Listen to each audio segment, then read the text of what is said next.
رحمة للعالمين محمد بن عبد الله وعلى آله وصحابه وذرياته ومن تبعهم بإحسان إلى يوم الدين.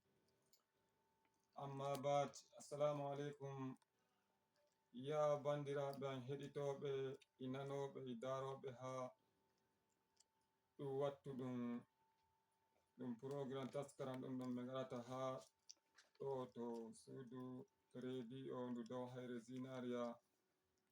emi silminanowon iri silminago islama holli kanko woni assalamu aleykum wa rahmatullahi taala wa barakatuhu. fuɗɗam mi yetti jawmirawo ceniɗo gaɗuɗo dow gaɗiɗo ley ɓeɓɓutuɗo leydi, gaɗuɗo jamu, gaɗuɗo nyawu, gaɗɗo wodi gaɗɗo wala, gaɗɗo ko ha ɗume ton to yonkaku ɓingo adama. emi yetta jomirawo ceniɗo o waddi en nde bigere, o waddi en janɗira en pofta ha nde bigere nde albarka ɗo to suudu radio ndu dow hayre zinariya. emi silminano en iri silminago juldanku kanko woni assalamu aleykum wa rahmatullahi taala wa barakatuhu. bono non no bowɗon nanki on gondi hande ma Usman Muhammad Modibbo Mr. Ali imi waɗana on jaɓɓama ha warki ɗum wattu ɗum albarka. imi waɗana wato tigguɗo ɗum taskaran Hajiya Sumayya Abubakar, Allah sakanamo alkhairi, Allah ɗautana jangirde makko barka, Allah hokkamo jamu. tigguɗo ndu suudu radio Ibrahim Salim Nakande, Allah sakanamo alkhairi. ganden ma hunde ɗo ndu suudu radio ndu waytina ko ha ngole lenyol ɗo to suudu radio ndu okke kowa dama muɗum wara wolwa ɗengal muɗum ha ndu suudu radio. to Allah sakanamo alkhairi. bono no bowɗen nanki hande to en dari en gi'ay hande en nder lewru 1 October, kayru woni wato lewru 10. to en dari enen fulɓe ɗume keɓɗen daga duuɓi saliɗi. to en dari bono sharel ko woɗeɓe kokkiti wato enci meɗen ha lesdi Najeriya meɗen, to ɗume paɗe yeso ɗume so'otoriɗen gaɗa. to handi kanjum yiɗi insha Allahu daren to dow. to en dari en nana denno dotti en min mawɓe saliɓe ɓe ɗiwitana en, ko moye wari sai wima ay denno welino, denno welino, denno welino. to denno welino hande na, hande welayina. to en dari kusan fa ɗum hande an hande ta waɗi duuɓi 50, daga 50 waddinki joni, amma a yi'ay fa idenno ƴoyre maɗa idenno ɗum fa ɗum ɓurino welki. ngam noye hande ta rari daga ardiɓe a tawai wato ko moye ardi a tawai haaɓi o jippo, haaɓi jama'are talaka en kaaɓi o jippo. to o jippake ma fa emto on fa salake non ɗum, kanko on ma non ɗum daga fel dennon hokkiti laamu woɗen kokkiti enci demokradiya to ndi lesdi meɗen Najeriya. wato hande kanjum woni independent ɗum wi'ata waɗa murna hokkutuki wato enci leydi Najeriya. to ko mi yiɗi famten ɗo kanjum woni ɗume famtuɗa an gaɗɗo duuɓi 50, ko 51, ko 54, ko 30. ɗume giɗa daga sharel ngel waddinki joni, ɗume enen fulɓe keɓɗen faaki yeso, ko kadi bo ɗume ndi leydi meɗen fa'i yeso, ɗume soɓɓitiri ndi gaɗa. kanjum ɗum mi yiɗi hande daren to dow majjum gi'en. to ɗum ɗon ɗum ɓuri ampanaki en sey jogoɗen no juuɗe ɗiɗi. To en daari en gi'ay wato ha enen ɗo en co'ita enen fulɓe, to en daari hande tarbiya meɗen wallahi ɗum sankitake, tarbiya ɓiɓɓe meɗen wallahi ɗum woɗayi. To en daari ha duuɓi 10 ko 12 ɗo ko sali, kai daga klasi ɗum gaɗɗum ɗum 50 waɗi 52 sali, en gi'ay wato ɓiɓɓeji meɗen ɓe danyuɗen ha duuɓi 52 ko 52 a tawai kamɓe goni wato ha kuwoɓe kuuɗe ɗo nyolde. To ngam ɗume? enen fulɓe enen andira sentede, enen fulɓe enen andira wato sentede, enen andira wato fulfulde fulaku, amma hande enen goni ɓe nanata nder halammaji wato ɗi boɗayi. Ngam ɗume waɗi non ɗum? Hande to en daari denno ƴoyre meɗen a tawai ha yaadu ɗo jahata, a tawai nder ladde jahata, a hulata wato ɓingu Adama carengel, ɗum ɗume kulata? Ko kulata kanjum woni nyawuru ɗo be ko furdu ko zakiru ko ha bodi ɗo. Amma hande a tawai a hulata ɗum ɗon. Hande mo kulata kanko woni wato bandirawo maɗa ɓingu Adama. Ngam ɗume? Ngam o ɓuri ciutakima e dow ha lamma ɗin ton dabbaji. Ngam nyawuru kan na on kauri ta jogi ko jogiɗa on hendirai. To amma ɓingu Adama na kangu hande kulata, hande ɗum zamanu meɗen ɗum warti ha nonno ɗum warti. Ɗum ɗume? Kanjum zamanu ɗum canjatako. Jomirawo non wi'en. O wi inna Allaha la yugayyiru ma bi qaumin hatta yugayyiru ma bi anfusikum. Non o wi'en. O wi mi sakitantako on. Jomirawo wi, o wi mi sakitantako on, sai dai onon sakitanto wato ko'e moɗon. To en daari hande kuuɗe ɗe kuweten ɗe boɗa, to ahan ardini ha ɗo, ardinima to dow laamu goɗɗum, sai tawa a watta gonga. To laamiɗo tawa gonga wala to nder. To modibbo woɓɓe ɓen tawa gonga wala to nder. To magidancijo kanko hakkunde makko e yerijo makko gonga wala. To yerijo on ma gonga wala. To hakkunde ɓiɗɗo makko gonga wala. To hakkunde danyowo e ɓiɗɗo gonga wala. To toye paɗen? Toye paɗen enen fulɓe? Hande wallahi yaadu waɗi yaadu. Yaadu waɗi yaadu. Wallahi en bo'in haliji meɗen. En bo'in haliji meɗen ɗo. Wallahi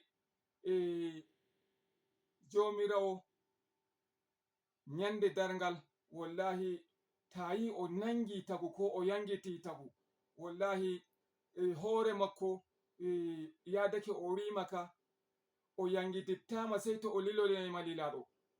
O yeccima gonga ɗo, o wima ha kugal bongal ɗo tokkugal saliɗa, wallahi nden o yangituma. Ngam ɗume? Wallahi Jomirawo kanko o nangatama sai to o lilonoyima lilaɗo. Ai to en daari annabu'en lilonoyiɓe lilaɓe daga zamanu wato annabi Nuhu, kanko ma o lilaɗo yimɓe makko. Annabi Musa o lilaɗo yimɓe makko. Annabi Ibrahim o lilaɗo yimɓe makko. Annabi Isa o lilaɗo yimɓe makko. Annabi Muhammad sallallahu alaihi wasallam kanko o lilaɗo ha ummatore gaba goɗo. To ko moye nyande darngal warai ra ummatore muɗum ra raɓɓum. Ƴamai mo Jomirawo ƴamamo. O wiyamo ya annabijo, a jokkinani yimɓe maɗa lilal ngal mi liloyma ɗo? A jokkinaniɓe na? Annabijo wi'a mi jokkinaniɓe. To ngam ɗume ɓe ha ɗo ɓe gaɗayi gonga? Kamɓe woni ɗume?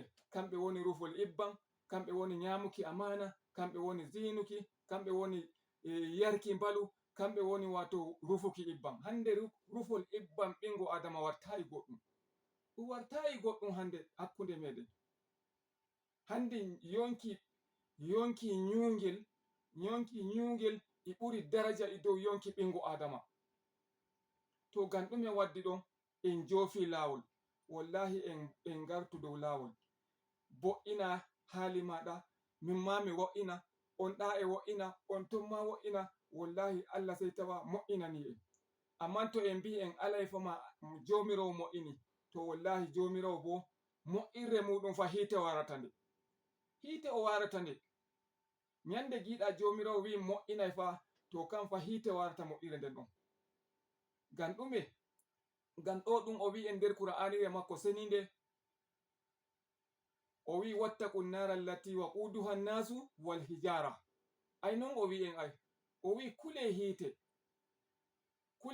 ngel ɗon, ko on huɓɓirta ngel ɗon hite fa, on yimɓe e kaaƴe. Shin woɓɓe yimɓe banna enen na? Enen fa on huɓɓirta ngel. Wallahi enen pat shaliɗo tokka didaɗi jomirawo. Wallahi o huɓɓayi ngel ɗon hite ngam wulki balangu, o huɓɓayi ngel ngam wulki ɗire, o huɓɓayi ngel ngam wulki fownuko ndiyam, o huɓɓayi ngel ɗon hite ngam wulki wato ha leɗɗe ɗo, o huɓɓayi ngel ɗon hite ngam nana powgol ko giya haske. Wallahi o huɓɓu ngel ɗon hite ngam wulki ɓingu adama geddo jomirawo shaliɗo tokkuki didaɗi jomirawo. Hande to en dari zamanu meɗen ɗum salake sido. Ɗum salake sido. Hande ko koyɗol hollayima sai tawa wato ha ɗo ɗume ɗum hollima.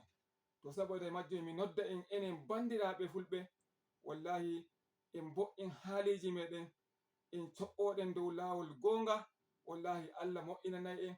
Hande to en tawi enen fulɓe onen goni hundeji ɗi waɗata ɗi hanayi, enen goni gaɗoɓe. Ngam ɗume?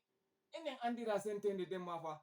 Shehu Usmanu bin Hodiyo daga ko o sankiti Islama ton to Najeriya, o wi en ai ha jogoɗen hunde ɗo tati. O wi en joga jangirde, en joga wato demal, en joga durngol. To en jogake ɗum ɗo wallahi a dullata non no gaɗuɗa. Amma hande a tawai ra sana'a ɗon, ra sana'a e ɗuɗi, amma sai tawa goɗɗo wai kai yiɗa fiya ɓandu muɗum. To wallahi hande neɗɗo parceluɗo dow lawol, wallahi to o hakkilanayi o yi'ata wato tanirawo makko. Ngam noye? O yi'ata tanirawo makko, o jutata balɗe no o yiri mo. Goɗɗo ma yi'ata ɓiɗɗo muɗum hakko ma yi'a tanirawo mum. To wallahi mi nodda en noddango ɗo mango, enen fulɓe wallahi en co'owa dow lawol fulfulde ngol ɗon ngol anduɗen. Annabijo Muhammad sallallahu alaihi wasallam o wi en co'a jogoɗen didaɗi wato jomirawo. En co'a jogoɗen wato gonga. Gonga ɗum kanjum sottinta en. Kanjum to en dari enen fulɓe e nder Islama dañeɗen. Wala goɗɗo hande ɗo o wi'a wai fullo wari natti ha dina Islama. Sai dai o wurto dina Islama o natta wokka. Amma fullo fat nder dina Islama woni, ɗon on andiri ɗum. To wala dina bo weli ɓuri dina Islam. Ngam ɗume? Ngam non jomirawo wi en nder deftere muɗum seninde, o wi man yabtagi min gayra dinal Islam fala yaqbalu fa huwa fil akhirati laminal khasirin. Non o wi en. O wi pat ɗaɓɓitoyɗo goɗɗum dina wala dina Islama, wallahi o jogaki dina boɗɗum, ɗum jaɓata ɗum.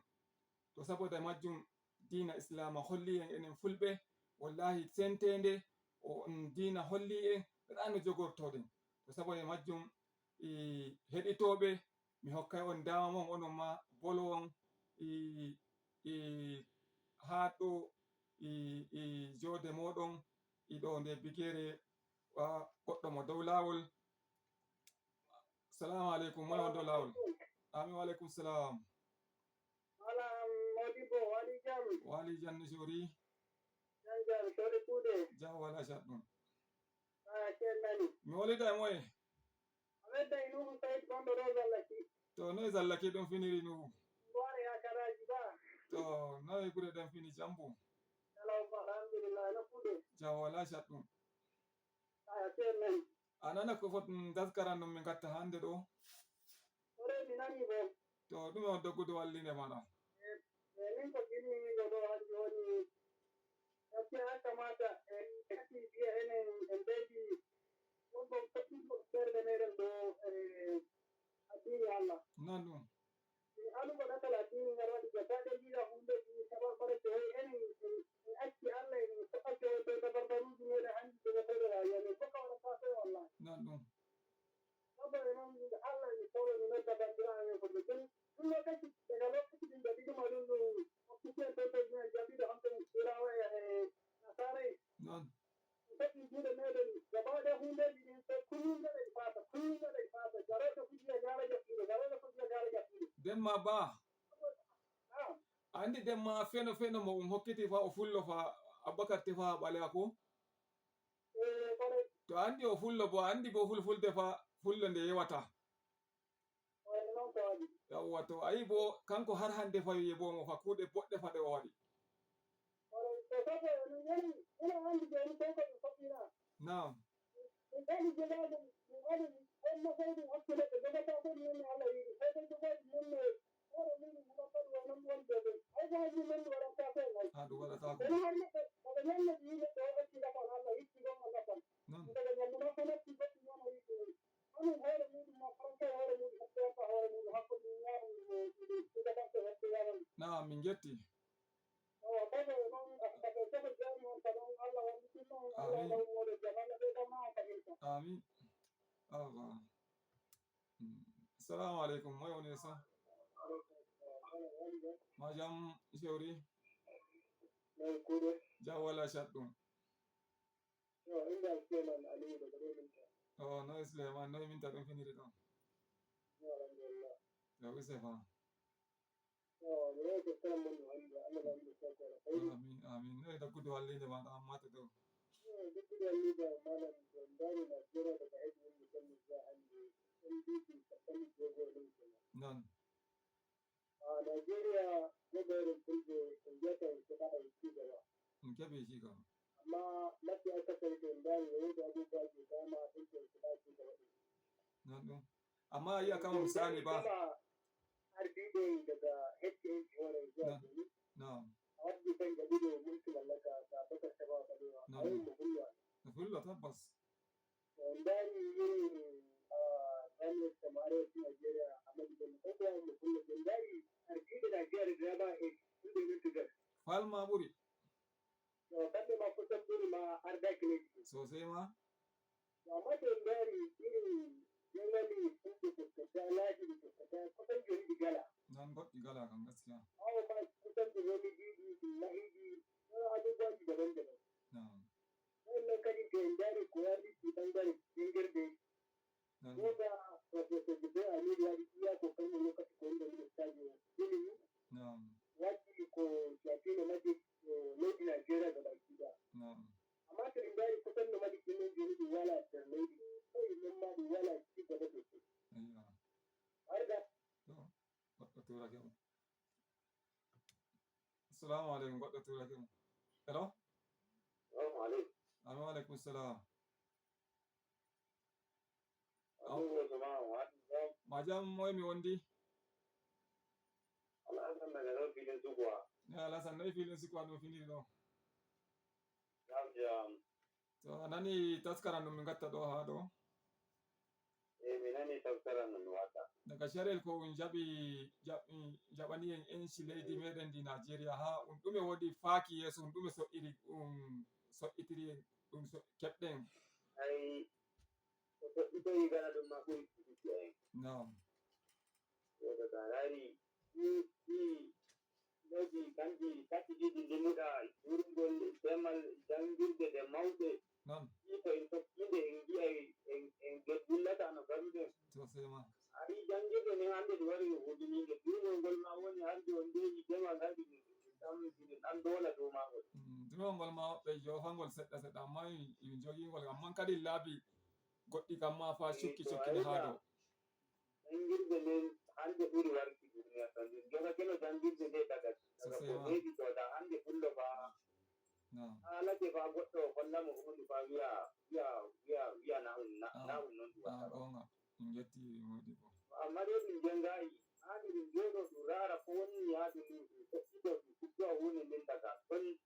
mo waɗata woni jenguɗo gaɗo kan na jengayi na'am bimi mo waɗata kan woni jenguɗo ai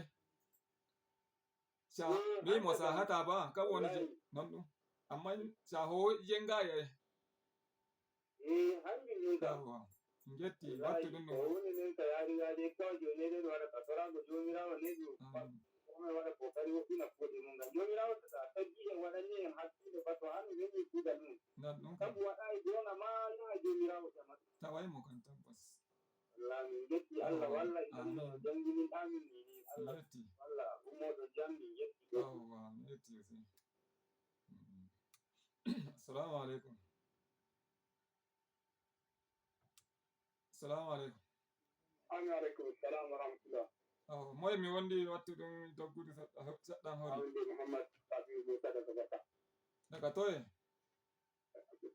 Mouhammad Rabiu Moussa daga Bata Muhammad Rabi Musa daga Basa noyi Basa ɗum finiri doggudu seɗɗan minti ɗiɗi hori alheri to noyi anana komin gatta taskara ha ɗo nana taskara mo daga sharel ko hokkiti e yenci meɗen andi fullo arti lamaki ɗume waɗi faaki yeeso meɗen woni faaki gara meɗen to alhamdulillahi ene fuɗɗe e samira non ɗum ko joni enen gonno makkinte ni dar radio ndi village nasu Allah dani barka gaskiya en kini tun talata nana fullo bo ma ene non kam sosai ma lallai ko ɗara kadi irin taimakoji golliɗo ɗum radio ngaɗa ton non ɗum gaskiya Allah sakano e alheri min getti gaskiya on gaɗa ɗum kadi sai dai enen fuɗɗe ɗum ma nam Allah no goɗɗirto ɗum Allah walla jam are en Allah fuɗɗoto ɗum amin min getti ama ko ma hummoɗo jam min getti yawa Allah assalamu aleykum assalamu aleykum wa rahmatullah murtala mai haya Hello, Suwari, hali jam. wali ja gurguje kai ne na ƙarshe Alhamdulillah na kuka sa. yawa lasha Allah Gaskiya muna godiya da marmana da kai da kake ne ga shi ba lokaci ce muna murna da wannan samun yanci da ake ci a Najeriya ta yi. haka ne Amma yanayin ƙasar da ake ciki da irin abubuwa sun riga sun dawo da aka samu kowanne ɗan ƙasa ga shi babu annuri babu annashuwa a tattare da shi. Saboda irin abubuwa da muke ake fahimta a cikin wannan ƙasa. to ya za mu yi sai dai mu riga yin addu'a ne Yawwa fatan mu shi ne Ubangiji Allah ya gyara mana shi mu da shugabannin Allah shi ne da amin Allah ka mana karshen wannan musiba mu talakawa ai mu haƙƙin mu addu'a ko gaskiya kan amma ba da wani lokaci za ka ji muna cewa ai dai addu'a sai dai addu'a amma ba ma yin addu'a ba daɗi dai amma kan yawa gaskiya ka ya kamata a ce in aka ce a yi addu'an nan sai za ka ji komai kwari dai ka ji an ce sai dai addu'a kuma ba yin addu'an muke ba amma ka gani ana yin addu'ar nan farka a zuciya ɗayan Allah da za ka ga za a dinga samun Allah yadda zai karba in bai karbi na wani ba zai karbi na wani yayi sosai kuwa to fatan mu shi na nan mu ci gaba da addu'ar kar a fasa alhamdulillah Allah komai zai zo ne da fatan za su tashi lafiya Allah ya saka da mun gode jama'are wattuɗo reyi ɗo ɓe golli min wattudake min Usman Muhammad Modibo assalamu aleykum wa rahmatullahi taala wa barakatuhu